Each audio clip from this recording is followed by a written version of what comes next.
She warned her. She didn't back down, and then she did it because of it. The witness's angry words revealed part of the horrifying truth. Abby, in a fit of rage, went to Toya to end the argument. The result was a brutal beating. Toya lay motionless, blood-stained on the cold kitchen floor, as if left for dead. While Toya was struggling for life in the empty kitchen, a mysterious shadow stealthily approached number 8. A rag soaked in gasoline, lit on fire, was pushed through the letterbox, sowing the seeds of an unforeseen disaster. The raging fire quickly engulfed the house, turning it into a blazing inferno. Nick, Shona and Max rushed to the scene, horrified to find Lily live-streaming inside. Despite the danger, they rushed into the sea of fire, determined to save people. Nick finds Toya unconscious in the kitchen, while Shona and Max battle the toxic smoke to find Lily. Shona, knowing Lily is safe, rushes out, but Max is trapped in the raging fire. David, a distraught father, arrives at the scene and is told by Shona that his son is trapped. The two return to the burning house, but a massive explosion engulfs them all in flames. When the fire brigade arrives, Kit finds Toya with a severe head injury and smoke inhalation. Leanne, drunk, tries to approach her sister, but Nick angrily shoots her away. Finally, a firefighter carries Max out, lifeless. David cries out in pain, following his son into the ambulance, holding out hope for his life. Days later, Shona, still haunted by what David said earlier, confronts him about the origin of the fire. David insists he is innocent, saying he was with an old friend at the time of the fire. At the hospital, Lauren, Shona and David anxiously await news of Max. Kit informs them that it was definitely arson. David immediately blames Logan, but can he really control his anger? The situation becomes even more tense when David returns, blaming himself for taking Harvey's money, and expressing his grief. Leanne arrives at the hospital hoping to hear about Toya, but Nick coldly refuses and accuses her of starting the fire.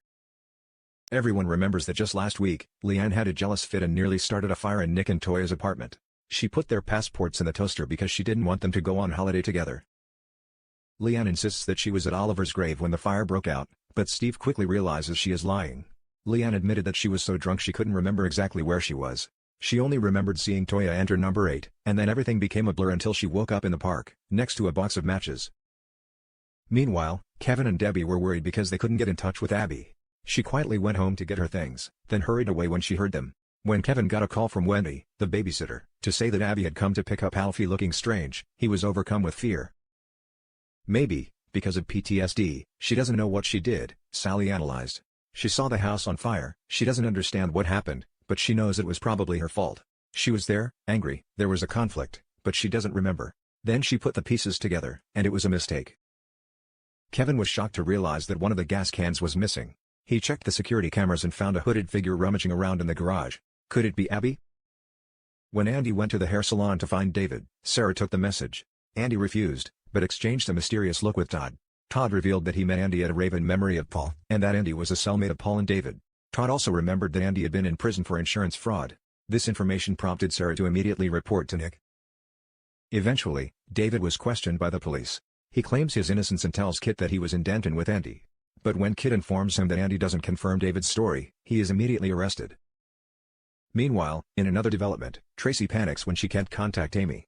Amy goes to a party in Emslow and unexpectedly runs into Aaron's father, Eric. Eric and a group of young men wearing shirts with Aaron's picture on them reveal that they are having a bachelor party for him. Amy quickly leaves the party, but is unable to reach Steve. Steve is unconcerned about Amy's absence, assuming that she slept over at a friend's house. But when Amy returns, she says that her phone battery died, she lost her car keys, and had to walk all night home. Steve feels guilty, but lies about going to bed early. Will the truth be revealed? In addition, the plan to transplant Carla's kidney is being promoted. Carla's brother Rob offers to donate his kidney, but his motives are questionable. Carla is forced to use a private service because of the high cost. Luckily, Betsy agrees to lend Carla half of the £100,000 inheritance from her mother. Carla informs Lisa that compatibility tests will be carried out to see if Rob's kidney is a match. If successful, she will have to pay a deposit.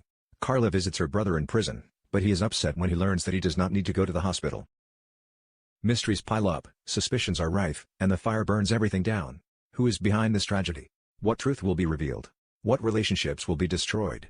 Stay tuned for the dramatic and unexpected developments.